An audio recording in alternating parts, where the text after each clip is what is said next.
झारखंड जब से बना है 2000 से तमाम पेपर यहाँ पे कोई भी सरकार सही से पेपर यहाँ नहीं करवा क्योंकि पाई जो ग्रेजुएशन किए हैं उसके बाद अब वो तो कोड़ी चलाने जाएंगे नहीं, दिहाड़ी मजदूरी करेंगे नहीं 400-500 रुपए की, वो तो कहीं ना कहीं तो कोई काम खोजेंगे। हम झारखंड में मौजूद हैं प्रोटेस्ट साइट के ऊपर। रांची में जो प्रोटेस्ट हो रहा है छात्रों का अपनी मांग को लेकर के, पास में स्टेज लगा हुआ है, वहां के ऊपर काफी छात्र मौजूद हैं और दूसरी साइड में यहाँ के ऊपर हंगर स्ट्राइक के ऊपर बैठे हुए हैं महतो जी, जो करीब आज 6 या 7 दिन से बैठे हुए हैं। वहां पे दूसरा स्टेज लगा हुआ है और यहाँ के ऊपर 3-4 स्टूडेंट हैं। इनसे पूछेंगे कि ये कहाँ से आए हैं, क्या इनकी मांगे और क्या मोटिव है यहाँ पे आने का। सबसे पहले तो आपका नाम क्या है? मोहम्मद समीर हुआ मेरा नाम, मैं गिरिडीह से हूँ। और जैसे कि देख रहे हैं यहाँ आज 12-13 दिन हो गए लगभग प्रोटेस्ट। अभी स्टार्ट करते हैं भाई से भी पूछते हैं कि भाई आपका क्या नाम है? मेरा नाम मोहम्मद सयूब हुआ और मैं यहीं रांची का रहने वाला हूँ। आपका क्या नाम है, कहाँ से आए? मोहम्मद हसनैन, रांची से ही। रांची से, यहीं से हैं लोकल के? अच्छा, तो आप यहाँ के ऊपर आए हैं, पहले बात तो आप क्या करते हैं? मैं स्टूडेंट हूँ, अभी 12th की एग्जाम दिया हूँ, भाई कॉलेज मतलब वगैरह। अभी स्कूल के पास आउट हुए? हाँ, झारखंड जब से बना है 2000 से तमाम पेपर यहाँ पे कोई भी सरकार सही से पेपर यहाँ नहीं करवा पाई है। जितने पेपर हुए कहीं ना कहीं त्रुटि, अगर आके कोई और सरकार आती है इस पे अपनी राजनीतिक रोटी सेकना चाहते कि हम ये हम वो, तो उनका भी छवि कुछ साफ नहीं है। सबका यही हाल है लगभग। अब सवाल ये उठता है क्या झारखंड के बच्चे इसी तरह अपना भविष्य बर्बाद करते रहे इनके चक्कर में? इस तरह का विशाल प्रोटेस्ट लगता अबर मतलब कि झारखंड जब से बना है तो इस बार हुआ। जैसे कि कुछ लोग भूख हड़ताल पे भी बैठे हुए हैं, तो सरकार को तो सुनना पड़ेगा कि हाल ही में हम जंतर मंतर भी देखे कि सरकार को झुकना पड़ा है। तो आज नहीं कल थोड़ा समय लगेगा, पर सरकार को झुकना पड़ेगा, इनकी मांग को मांगना पड़ेगा। और ऐसा सरकार को ऐसा एग्जाम्पल सेट करना चाहिए कि आज के बाद ऐसा पेपर लीक या सीट बिक्री ये ऐसा ना हो। ऐसा एग्जाम्पल सेट करना, ऐसी कार्रवाई करना चाहिए कि कोई करने से पहले 100 बार सोचे। तो ये सब चीजें। अच्छा, आपसे एक सवाल है, आप स्टूडेंट अभी स्कूल पास आउट किए हुए हैं, स्कूली व्यवस्था कैसी है यहाँ की? झारखंड की स्कूली व्यवस्था कुछ खास नहीं है। आप ग्रामीण क्षेत्रों में जाइएगा तो काफी जर्जर स्थिति है स्कूलों की का। और ये मतलब कि हाई स्कूल की तो मैं थोड़ी ठीक कहूंगा, बट जो प्राथमिक स्कूल है कक्षा 1 से 8 तक, वहाँ पर्याप्त मात्रा में शिक्षक भी नहीं है सारे स्कूल में। कहीं 4 क्लास चली, 5 क्लास चली, वहाँ एक ही शिक्षक को उसी को पूरा स्कूल का कामकाज देखना पड़ता है। और स्कूलों की स्थिति भी जर्जर है। और भी आप क्षेत्रों में जाइएगा तो वो आपको देखने को मिल जाएगा। स्कूलों की शिक्षा व्यवस्था या स्कूल की यहाँ के ऊपर कंडीशन अच्छी नहीं है, भाई का कहना है, जो एक अभी स्कूल पास आउट किए हैं। आप क्या? मेरा मानना यही है कि अगर स्कूल की व्यवस्था सही होती या एजुकेशन सिस्टम सही हो तो आज इतनी भारी संख्या में कोई प्रोटेस्ट के लिए नहीं होता। हमारा सरकार से यही मांग है कि जितना भी धांधली हो रहा है एजुकेशन को लेकर, उसे सही और अच्छी तरीके से करने की कोशिश करे, उसे सही।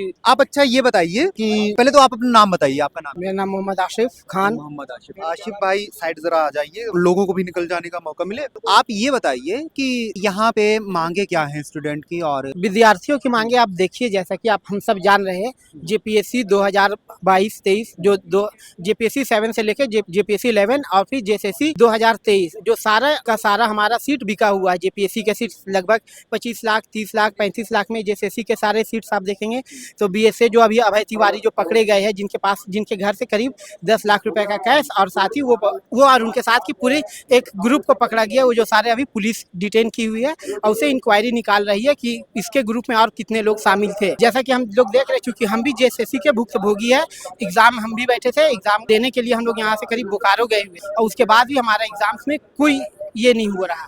और बाकी लोगों का देख रहे हैं तो सारे लोग सेटिंग्स के थ्रू पैसे दे रहे, कोई 25 लाख, 20 लाख, और सारे लोग इजीली जॉब ले रहे हैं।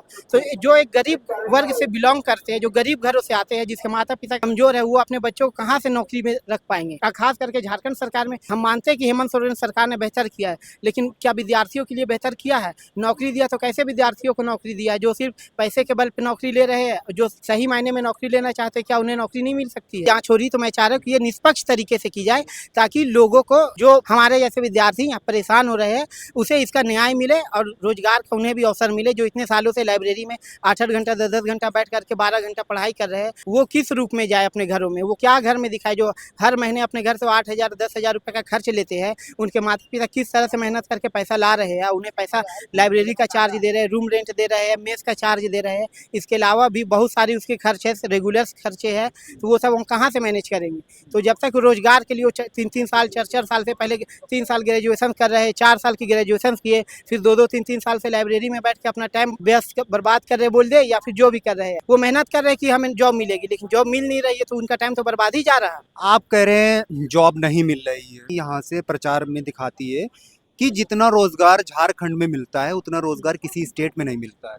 बिल्कुल रोजगार मिल रहा है, लेकिन क्या सही लोगों को रोजगार मिल रहा है ये बताया जाए पहले। सरकार से यही मांगे कि वो सही लोगों तक का रोजगार पहुंचाए। जो हमारे जैसे गरीब वर्ग के लोग हैं, कहाँ पे जाए वो रोजगार, क्योंकि जो ग्रेजुएशन किए हैं उसके बाद अब वो तो कोड़ी चलाने जाएंगे नहीं, दिहाड़ी मजदूरी करेंगे नहीं 400-500 रुपए की, वो तो कहीं ना कहीं तो कोई काम खोजेंगे। सरकार कहती कोई भी काम छोटा नहीं है, पहले काम मिले तब तो जाए, जब काम ही नहीं मिलेगी तो काम छोटा या बड़ा कैसे हम मानेंगे उसको। सही बात है, पहले काम मिलना चाहिए, काम मिले। बिल्कुल रोजगार का साधन मिलना चाहिए, रोजगार मिले विद्यार्थियों को जो इतना मेहनत से पढ़ाई करके यहाँ तक पहुँचे हैं। अब उन्हें अगर रोजगार नहीं मिलेगी तो फिर किन्हें रोजगार मिलेगा? जो 15 लाख रुपए जमीन बेच करके या कहीं से भी ला करके दे रहे 20 लाख 25 लाख, क्या सभी लोग सक्षम है 20 लाख 25 लाख देने में? नहीं है, तो हम जैसे विद्यार्थी कहाँ जाएंगे? ये वो दर्द है जो आप समझ सकते हैं कि युवा जो कहीं ना कहीं से पैसा ला करके पढ़ाई कर रहे हैं और वो पढ़ते हैं, लेकिन उनको वो अपनी मंजिल तक नहीं पहुंच पाते। सरकार से मांगे हैं और वो उनकी मांगे जायज हैं कि मांगे पूरी होना चाहिए। सरकार फिर भी अभी नहीं सुन रही है। हालांकि यहाँ पे गठबंधन की सरकार है, गठबंधन की सरकार होने से